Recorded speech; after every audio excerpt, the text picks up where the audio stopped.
Assalamualaikum warahmatullahi ta'ala wabarakatuh.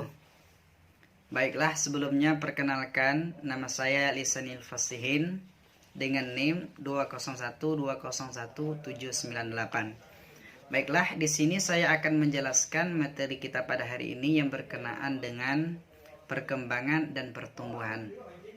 Yang pertama yaitu adalah pengertian perkembangan. Perkembangan adalah sebuah proses untuk menuju kedewasaan dengan perubahan pikiran, emosi, serta kecakapan yang lebih matang.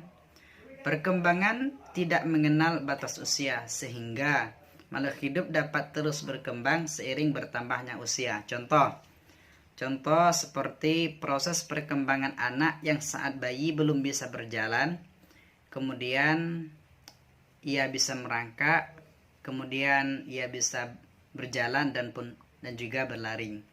Jadi perkembangan anak ini dari masa ia bayi, seiring berjalannya usia, dari dia tidak bisa merangkak, tidak bisa berjalan, kemudian berlari. Seiring berjalannya usia, akhirnya dia bisa. Dari tidak bisa hingga bisa, dari tidak bisa makan, tidak bisa minum. Seiring berjalannya waktu ataupun usia, akhirnya sang anak pun bisa. Kemudian yang kedua yaitu adalah pertumbuhan. Pertumbuhan adalah suatu proses bertambahnya volume atau massa tumbuh pada makhluk hidup. Proses ini bersifat kuantitatif atau dapat diukur dan dihitung dengan angka. Pertumbuhan dapat dilihat dengan memperhatikan fisik makhluk hidup tersebut. Contoh seperti bertambahnya tinggi badan, dari pendek jadi tinggi, dari putih jadi hitam mungkin, dari kecil menjadi besar. Itu contoh dari pertumbuhan. Kemudian juga terdapat beberapa perbedaan pertumbuhan dan perkembangan. Jadi perbedaan antara pertumbuhan dan perkembangan adalah yang pertama berdasarkan sifatnya, sifat dari keduanya, pertumbuhan dan perkembangan. Yang pertama, pertumbuhan bersifat kuantitatif. Kuantitatif tadi adalah yang artinya dapat diukur dan dihitung dengan angka, itu kuantitatif. Kemudian perkembangan bersifat kualitatif. Kualitatif ini adalah kebalikan dari kuantitatif, yang artinya tidak dapat diukur atau dihitung dengan angka.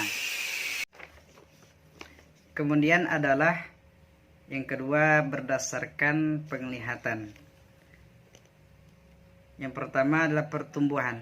Dapat dilihat secara fisik dengan penglihatan luar. Yang kedua, perkembangan tidak dapat dilihat secara fisik, tetapi hanya dapat diidentifikasi dari kenampakan dalam. Jadi, kalau berdasarkan penglihatan, perbedaan yang kedua itu adalah berdasarkan penglihatan. Kalau pertumbuhan dapat dilihat dari luar, adapun perkembangan hanya dapat dilihat dari dalam. Kemudian, yang ketiga berdasarkan proses. Perbedaannya, kalau pertumbuhan mengalami proses yang cepat di awal usia hingga remaja.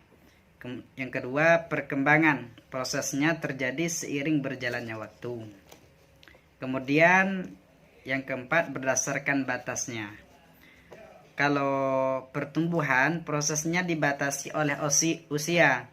Kalau perkembangan tidak dibatasi oleh usia. Jadi begitu.